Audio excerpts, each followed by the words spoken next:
आज की इस चर्चा में बात करेंगे उस महत्वाकांक्षा, उस भयानक आर्थिक संकट और उन दो अरबपतियों की दोस्ती की जिसने दुनिया की सबसे ऊंची इमारत को हकीकत में बदल दिया।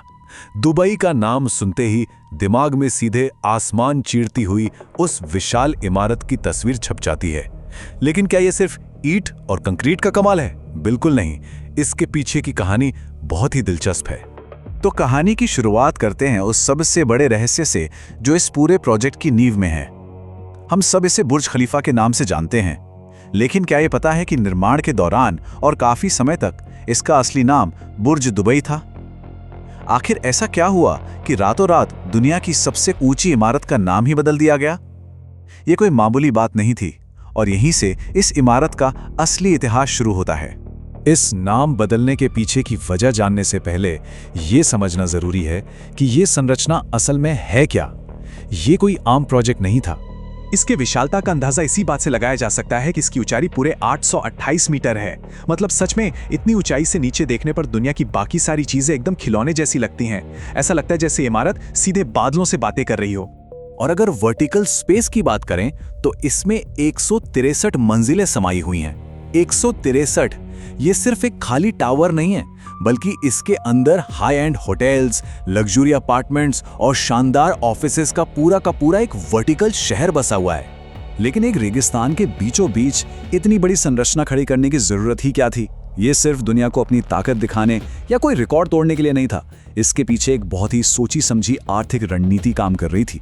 और इस रणनीति के मास्टरमाइंड थे शेख मोहम्मद बिन राशिद अल मखदूम। दुबई के शासक और यूएई के उपराष्ट्रपति होने के नाते उन्होंने एक ऐसा विजन देखा जो उस वक्त लगभग नामुमकिन सा लग रहा था। प्रोजेक्ट तो एमआर प्रॉपर्टीज बना रही थी, लेकिन इसके पीछे की असली सोच और महत्वाकांक्षा पूरी तरह से उनकी ही थी। उनका मास्टर प्लान एकदम साफ था।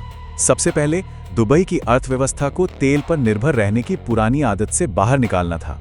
फिर दुबई को दुनिया का सबसे शानदार टूरिज्म और सर्विस हब बनाना था। और इसी प्लान का हिस्सा था पाम आइलैंड्स और बुर्ज अल अरब जैसे ग्लोबल लैंडमार्क्स तैयार करना। और ये विशाल टावर इस पूरे विजन का सबसे बड़ा प्रतीक बनने वाला था। सब कुछ बिल्कुल सही चल रहा था, लेकिन फिर एक ऐसा तूफान आया जिसने इस पूरे सपने की नींव हिलाकर रख दी।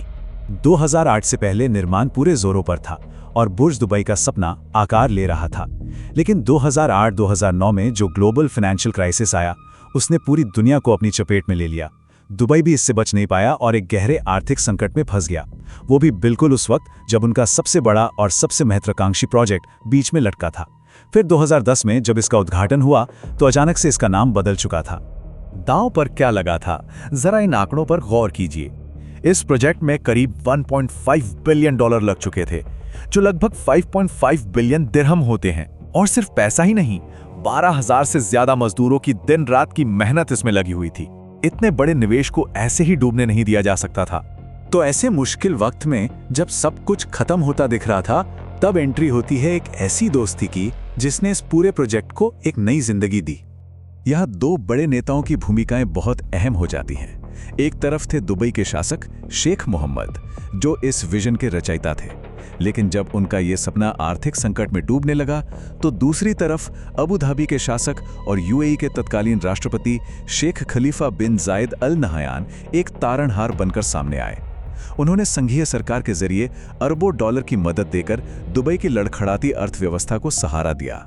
और इसी ऐतिहासिक मदद और संकट के समय दिए गए अरबों डॉलर के समर्थन के प्रति गहरा सम्मान जताने के लिए 2010 में उद्घाटन के समय एक बहुत बड़ा फैसला लिया गया। जो इमारत इतने सालों से बुर्ज दुबई के नाम से बन रही थी, उसे हमेशा के लिए शेख खलीफा के सम्मान में आधिकारिक तौर पर बुर्ज खलीफा का नाम दे दिया गया। कृतज्ञता जताने का इससे बड़ा तरीका शायद ही कोई हो सकता था। अब जरा सोचिए कि इस स्तर के प्रोजेक्ट को संभालने और बचाने के लिए कितनी भारी भरकम दौलत और कितनी बेहतरीन तकनीकी सूझबूझ की जरूरत पड़ी होगी। इन दोनों नेताओं के संसाधनों को देखें तो बात पूरी तरह साफ हो जाती है।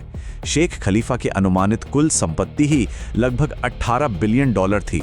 साथ ही उनके पास अबू धाबी के विशाल संसाधन और संघीय बेलआउट फंड का नियंत्रण था। वहीं शेख मोहम्मद की निजी संपत्ति 4 से 18 बिलियन डॉलर के बीच आंकी जाती है, पर दुबई होल्डिंग और एमआर प्रॉपर्टीज के जरिए उनका प्रभाव कहीं ज्यादा व्यापक है। इसी बेहिसाब ताकत ने उस विजन को मरने से बचाया। लेकिन पैसों के अलावा ये इमारत आज इंजीनियरिंग का भी एक अद्भुत चमत्कार है। इसका खास आकार कोई यूं ही डिजाइन नहीं किया गया है। इतनी ऊंचाई पर जब रेगिस्तान की खतरनाक हवाएं टकराती हैं तो उनके भारी दबाव को झेलने और कम करने के लिए ही इसे ऐसा शेप दिया गया है। ये एक बेहतरीन उदाहरण है कि कैसे साइंस और विजन मिलकर काम करते हैं। तो इस पूरी कहानी पे गौर करने के बाद एक बड़ा ही दिलचस्प सवाल जहन में आता है। जरा सोचिए, अगर उस वक्त वो दोनों अरबपति दोस्त एक साथ नहीं आते और वो ऐतिहासिक बेलआउट पैकेज नहीं मिलता, तो आज दुबई का ये जगमगाता हुआ स्काईलाइन कैसा दिखता? क्या दुनिया का ये सबसे शानदार लैंडमार्क कभी अपनी पूरी ऊंचाई तक पहुंच पाता? ये सच में सोचने पर मजबूर कर देता है।